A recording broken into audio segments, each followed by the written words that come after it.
রাধে রাধে বন্ধুরা, সকল বন্ধুদের জানাই শুভ সকাল। তো খুব ভোরে উঠে পড়েছি, আজকে ঘুরতে যাব একদিনের জন্য। আমরা শুক্রবার বেরিয়ে শনিবার আবার বাড়ি চলে এসেছিলাম। তো দেখতেই পাচ্ছ সবাই রেডি হয়ে গাড়িতে উঠে পড়লাম, মাকেও নিয়ে নিলাম। তো এবারের ঘুরতে যাওয়াটা কিন্তু আমাদের জন্য নয়, এবারের ঘুরতে যাওয়াটাই আর আমরা যে ঘুরতে যাচ্ছি সেটা সম্পূর্ণটাই মার জন্য। আমার শাশুড়িমা আমাদের কাছে আবদার করেছিল, বলল তোরা তো সমুদ্রে নানান জায়গায় ঘুরতে যাস, আমার অনেক বছর হয়ে গেছে সমুদ্রে যাই না, আমার না খুব সমুদ্র দেখতে ইচ্ছা করে, আমি তো এখন অনেকটাই সুস্থ, তো আমাকে একটু নিয়ে যাবি। তো তোমরা সবাই জানো যাদের বাড়িতে অসুস্থ ফ্যামিলির লোকজন আছে তাদেরকে কতটা যত্ন সহকারে কীভাবে সব জায়গায় নিয়ে যেতে হয়। তো সেভাবেই আমরাও অনেকটা প্ল্যান করে সবটা ঠিক করে তবেই মাকে নিয়ে গেছি। গাড়ির মধ্যেই সমস্ত ওষুধ, খাওয়া দাওয়া, চা, মার যাতে কোনো রকম কোনো অসুবিধা না হয় সবটাই ব্যবস্থা করে তবেই গেছি। তো চলে এলাম আমাদের ধীরে ধীরে গন্তব্যস্থলে, মাকে ধরে ধরে ও নামিয়ে তারপর মা ওয়াকারটা যদি মায়ের হাতে ধরিয়ে দেওয়া যায় তো মা একা একাই তারপর চলে আসতে পারে, তোমরা ভিডিওতে দেখতেই পাবে। তো দেখো সবাই মিলে এবার আস্তে আস্তে হোটেলে যাব। তো চলে এসেছি মাকে নিয়ে মন্দারমণি। কেন দীঘাতে একদম রিসর্টে বসে সমুদ্রের ঢেউ বা সমুদ্রের যে সুন্দর একটা অনুভূতি সেটা কিন্তু নেওয়ার মতো পরিবেশ সেখানে নেই বা আমরা পাইনি, কিন্তু মন্দারমণিতে সেইভাবে আমরা সেই রিসর্ট আমরা পেয়েছি। একদম রিসর্ট একদম গায়ে লাগানো হচ্ছে সমুদ্র, আর সামনেটা এত সুন্দর খোলামেলা হোটেলের। মার খুব পছন্দ হয়েছে, বলছে আমি এখানে মর্নিং ওয়াকও করতে পারবো। এবার মর্নিং ওয়াক বলতে আমাদের মতো তো আর মা মর্নিং ওয়াক না, ওই ওয়াকারটা নিয়ে একটু হাঁটা, বাড়িতে যেটা বারান্দায় হেঁটে থাকে। তো যাই হোক, আমরা হোটেলে পৌঁছেছি তখন প্রায় 12টা বেজে গেছে। তখন একদম জোয়ার, খুব সুন্দর সমুদ্রের জলটা। তারপর মা রুমে ঢুকে বসলো, মাকে জিজ্ঞাসা করছে কি কেমন লাগছে, বলছে খুব ভালো। রোদ্দুর পড়ে গেলে আমি বিকেলে একবার যাব, রাত্রিবেলা একবার একটু জল দেখতে যাব। তো বললাম ঠিক আছে। তো এইসব গল্প করে তারপরে বললাম চলো তাহলে আমরা লাঞ্চে কি খাবো সেই মেনুটা ঠিক করে নিই। তো ওরা মেনু কার্ড দিয়ে গেল রেস্টুরেন্টের, যেখানে আমরা হোটেলে উঠেছি ওদেরই রেস্টুরেন্ট রয়েছে, সমস্ত ব্যবস্থা আছে। তো আমরা মেনু কার্ড দেখে ঠিক করে নিলাম। মা বলল আমি পমপ্লেট থালি, মেয়ে বলল ভেটকি, বড় মশাইও পমপ্লেট, তবে আমি একটু ব্যতিক্রম, আমি একটু চিকেন থালি নিয়েছি। যাই হোক, যার যার পছন্দ মতো সবাই করে বলে এসেছি আমরা। তারপর চলে এসেছি যথারীতি সমুদ্রে, একদম জলের মাঝে অনেকক্ষণ ছিলাম, অনেকটা আনন্দ করেছি। সমুদ্রের আনন্দের তো আর শেষ নেই, আর সমুদ্রটা কখনোই পুরনোও হয় না, ভালো না লাগারও হয় না, সব সময়ই ভালো লাগে।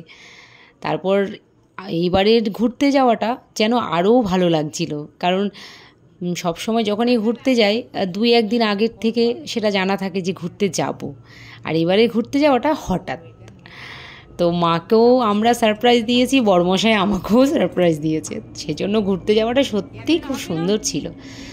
তারপর মায়ের খাবারটা যেহেতু চলে এসেছে তো জল থেকে আমি আগে উঠে চলে এলাম, মায়ের খাবার দাবার সমস্তটা গুছিয়ে বললাম এটা এই পাশে রাখো, ওটা ও পাশে রাখো। আর মা যেহেতু অসুস্থ ছিল তো সেজন্য মায়ের খাবারটা রুমেই দিয়ে দিতে বলেছি। তো ওনারা আলাদা করে আবার একটা টেবিল ক্লথ দিল, সেটাই বিছনায় সুন্দর করে পেতে দিয়ে মাকে বললাম তাহলে তুমি খাও। তারপর আমরা সবাই খেয়ে নিলাম। বিকেলে একটু বেরোলাম আমরা কর্তাগিন্নি, বেরিয়ে একটু চা, একটু সমুদ্রের পাড়, একটু টুকিটাকি বাজার, এই সমস্ত করে তারপর রাতে কি খাবো সেটা অর্ডার দিয়ে রুমে চলে এলাম। তারপর সেই বলেছিলাম, মা বলল আমি একটু রাতেও সমুদ্রের ঢেউ দেখব। তো 10টা 10-15 বাজে, তখন আবার জোয়ার।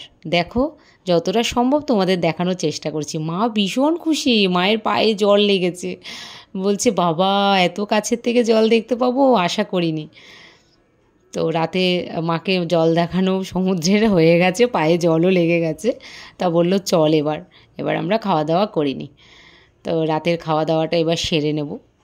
তো রাতে মেয়ে চিকেন হাক্কা নুডলস অর্ডার করেছিল, সেজন্য ওটা ওই নিজেই সব প্লেটে নিয়ে নিচ্ছে। আর আমরা 3 জন চিকেন তড়কা আর রুটি। রাত্রিবেলা রুটিটা আমরা সবাই ভালোবাসি, আর মা যেহেতু অসুস্থ ওই জন্য উল্টোপাল্টা কিছু, মা একরকম আমরা একরকম সেরমভাবে খাইনি, ঘুরতে গেছি সবাই মিলেমিশেই আর কি খেয়েছি। তো মাকেও দিয়ে দিলাম, মা খাচ্ছে আমরাও খেয়ে নিলাম। তো যথারীতি পরের দিন সকাল, এবার মা দেখো মর্নিং ওয়াক করছে, কি সুন্দর বাড়ির মতো। মায়ের খুব আনন্দ, বলছে কি সুন্দর, একদম মনে হচ্ছে বাড়িতেই আছি। তো যাই হোক, মার সাথে আমিও ছিলাম সাথে, বলা যায় না একা একা। তবে চারপাশটা সত্যিই খুব একদম ঝা চকচকে ছিল, মায়ের জন্য খুব সুন্দর। তো আমরাও চা খেলাম, মাকেও চা এনে দিলাম, দিয়ে যেখানটায় ঠিক রাত্রিবেলা দাঁড়িয়ে সমুদ্রে জল দেখছিল সেখানেই চেয়ার দিয়ে মাকে বসিয়ে দিয়েছি। মাকে বলছি কেমন লাগছে, মা বলছে খুব সুন্দর, রাত্রিবেলা জোয়ার দেখলাম, এখন ভাটা দেখলাম। তো আমি বললাম আমরা যাওয়ার আগে দেখবে আবার জোয়ার আসবে, কারণ আমরা হোটেল থেকে বেরিয়েছি তখন প্রায় 11:15। তো তার আগে ফোনে একটু দেখে নিয়েছিলাম, জোয়ার মোটামুটি 10:30 নাগাদ চলে এসেছিল। দেখো, সেজন্য মা আরও খুশি হয়েছে যে আবার যাওয়ার আগে আমি একটু দেখে যাব। তো মেয়েও কিছুক্ষণ বসেছিল সমুদ্রের পাড়ে, আমিও কিছুক্ষণ দাঁড়ালাম, প্রচণ্ড রোদ ছিল, তবুও চলে আসার আগে একবার একটু। তারপর বেরিয়ে দুপুরের লাঞ্চটা আমরা শেরি পাঞ্জাবে করব বলে ঠিক করলাম, কেন কি শেরি পাঞ্জাবে মার জন্য একটু কমফোর্টেবল হবে। সেখানে এরকম আমি এর আগেও দেখেছি অসুস্থ মানুষদের হুইল চেয়ারে খুব যত্ন সহকারে নিয়ে যাওয়া, আর মাকেও শেরি পাঞ্জাবে বসিয়ে খাওয়াবো, এটা আমাদের প্ল্যান ছিল। কারণ আমরা সবসময় কোলাঘাটে যখনই যাই আমরা খাওয়া দাওয়া করি, মাকে তো আর নিয়ে আসতে পারি না। আর ও বলল মাকে তো আলাদা করে শেরি পাঞ্জাবে তো ওইভাবে আনতে গেলে মায়ের কষ্ট হবে। তো একবারেই ব্যাপারটা আর কি হলো। মা তো ভীষণ খুশি, মা বলছে ও তোরা কোলাঘাটে এসে এখানেই খাওয়া দাওয়া করিস। তো আমরা সেই সন্ধ্যাবেলার চা বলো, ডিনার বলো, লাঞ্চ বলো, মোটামুটি কোলাঘাটের দিকে যদি যাওয়া হয় আমরা শেরি পাঞ্জাবেই খাওয়া দাওয়াটা করি। তো যথারীতি মা ওই মাছ থালি, মা আর বড়মশাই দুজনেই কাতলা দিয়ে থালি নিল, আর আমি মেয়ে তন্দুরি রুটি আর চিকেন খেলাম। দিয়ে ওরা যত্ন করে আবার গাড়িতে তুলে দিল। এইবার ভেবেছিলাম বাড়ির উদ্দেশ্যে, কিন্তু বাড়ির উদ্দেশ্যে যাওয়া হচ্ছে না বন্ধুরা। আজকের দিনটা থেকে যাব ননদের বাড়ি। দিদিভাই ফোন করেছে, দিদিভাই বলছে না আমার বাড়িতে একটু ঘুরে যাও। তো দিদিভাইয়ের বাড়ি হচ্ছে বালিহল্ট। তো খুব ভালোই হলো ঘোরা, যতক্ষণ ঘোরা যায় ততক্ষণ ভালো। আমার তো খুব মজা হচ্ছিল। সেখান থেকে চলে গেলাম দিদিভাইয়ের বাড়িতে। এবার সবাই মিলে সেই ঘোরার গল্প, তারপর মায়ের সাথে আনন্দ, তো কিছু খুব সুন্দর মুহূর্তের ছবি, সেটাও তোমাদের সাথে শেয়ার করলাম। সবার কেমন লাগলো আশা করি ভালো লেগেছে। টাটা।